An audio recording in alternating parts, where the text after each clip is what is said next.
जरा सोचो, तुम एक कार के अंदर बैठे हो, उसका इंजन बंद है, उसका स्टीयरिंग जाम है, लेकिन कांच एकदम साफ है। तुम बाहर की आवाज सुन सकते हो, बाहर देख सकते हो, लेकिन बाहर नहीं निकल सकते। इस सिचुएशन को क्या कहा जाता है? यही सेम सिचुएशन 1988 में साउथ अफ्रीका के मार्टिन पिस्टोरियस नाम के एक बच्चे के साथ हुई, जिसकी उम्र मात्र 12 साल थी। एक दिन वो बच्चा स्कूल से लौटा और माता पिता को बताया कि गले में कोई दिक्कत है, लेकिन उसके माता पिता ने उसे इग्नोर किया। लेकिन 1 महीने में उसकी तबीयत बिगड़ते बिगड़ते ऐसी हो गई कि वो एकदम जिंदा लाश बन गया। ना बोल सकता था, ना हिल सकता था, सिर्फ दिल धड़क रहा था और सांसें चल रही थी। अगर आपको इस सिचुएशन को क्या कहते हैं पता है तो कमेंट जरूर करिएगा। मेडिकल भाषा में इसे कहते हैं कोमा। एक ऐसी स्थिति जहां दिमाग सो जाता है लेकिन शरीर जागते हुए भी कुछ नहीं कर सकता। मार्टिन के साथ आगे क्या हुआ मैं वीडियो के लास्ट में बताऊंगा, इसलिए अंत तक बने रहिएगा। सबसे पहले कोमा के बारे में जो 2 मिथ है वो मैं आपको बता देता हूँ। पहली मिथ है कि कोमा का मतलब कि यानी गहरी नींद, जो कि बिल्कुल गलत है। दूसरा, ब्रेन डेथ। अगर ब्रेन डेथ होती है तो व्यक्ति की ही मृत्यु हो जाती है। कोमा की कोई टाइम लिमिट नहीं है। कोई जल्दी से बाहर आ जाता है तो कोई देर से, तो कोई शायद आता ही नहीं। जो लोग कोमा से पहले 4 दिन बाहर नहीं आते, उसके मरने के चांस 58% हो जाते हैं। 4 दिन के बाद रिकवरी के चांसेस ओनली 9% और 14 दिन के बाद तो मात्र 2%। देखो, हमारे दिमाग में ना 86 अरब न्यूरॉन्स होते हैं। इन सभी का काम दिमाग को सिग्नल भेजना होता है। मान लो एक बड़े शहर में बहुत सारे हजारों टावर्स लगे हुए हैं, मोबाइल टावर्स। वो जब एक दूसरे को सिग्नल भेजते हैं तब हमारी किसी के साथ बात होती है। मान लो कि वो टावर ही बंद हो जाए तो कोई भी आदमी फोन नहीं लगा सकता। वैसी ही हालत हमारे दिमाग की है। जब तक ये न्यूरॉन्स एक्टिव होते हैं हमें सब कुछ पता चलता है, जैसे कि हमारी सोच, याददाश्त, दर्द, आवाज, इमोशन, देख पाना।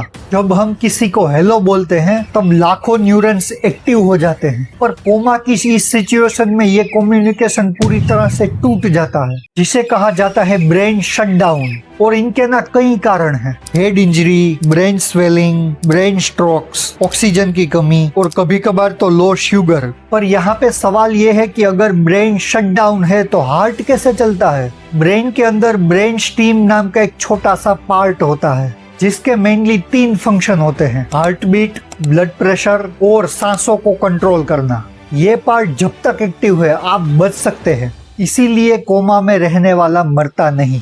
मार्टिन के केस में भी यही हुआ। वो 10 साल तक कोमा में रहने के बाद अचानक जागा। उसके मुताबिक 4 साल के बाद वो सब कुछ देख सकता था, सुन सकता था और महसूस तक कर सकता था, लेकिन वो हिल नहीं सकता था। उसने यहाँ तक बताया कि सोते समय उसको नर्क का एहसास हुआ, क्योंकि जब भी उसकी माता उसके पास बैठती थी वो रोते हुए कहती थी कि भगवान इसे इस सिचुएशन से बचा लो या फिर इसे उठा लो। लेकिन ये सब कुछ ये देखते और सुनते हुए भी कुछ नहीं कर सकता था। ये तक नहीं बता सकता था कि माँ मैं जिंदा हूँ। 1991 में मुनीर अब्दुल्ला अपने बच्चे को स्कूल से लेकर घर वापस आ रही थी और उसकी टैक्सी का एक्सीडेंट होता है, जिससे वो कोमा में जाती है और वो 27 साल तक कोमा में रही। 2018 में वो अचानक से जागी और जागते ही उन्होंने सबसे पहले बोला कि बेटे तुम कैसे हो, तुम्हें चोट तो नहीं लगी? यानी कि 27 साल तक वो वही लूप में फंसी रही, जो किसी नर्क से कम नहीं। यूएस के रेनी वालिस के साथ भी यही हुआ। ट्रक एक्सीडेंट के कारण हेड में इंजरी हुई, जिसके बाद 1984 से 2003 तक वो कोमा में रहा। यानी कि 19 साल के बाद वो जागा। अगली बार अगर आप किसी भी व्यक्ति को कोमा में देखो या उसके बारे में सुनो तो ये बात जरूर याद रखना कि इंसान का शरीर मशीन नहीं पर एक चमत्कार है, जिसका सबसे बड़ा सबूत है कोमा। क्योंकि जब भी कोई भी व्यक्ति कोमा के अंदर जाता है उसके न्यूरॉन्स कम्युनिकेशन बनाने का काम फिर से शुरू करते हैं। जब तक वो कम्युनिकेशन बिल्ड नहीं होता तब तक वो व्यक्ति कोमा में ही रहता है। फिर अचानक से 18 साल, 12 साल, 10 साल या 27 साल के बाद वो जागता है। यानी कि इतने साल तक वो न्यूरॉन्स उसे जगाने के लिए मेहनत करते हैं। ये वीडियो आपको कैसा लगा, उसमें क्या नया सीखने को मिला, वो कमेंट जरूर करिएगा। इस वीडियो को लाइक, कमेंट और शेयर करना और चैनल को सब्सक्राइब करना बिल्कुल मत भूलना। Thank you.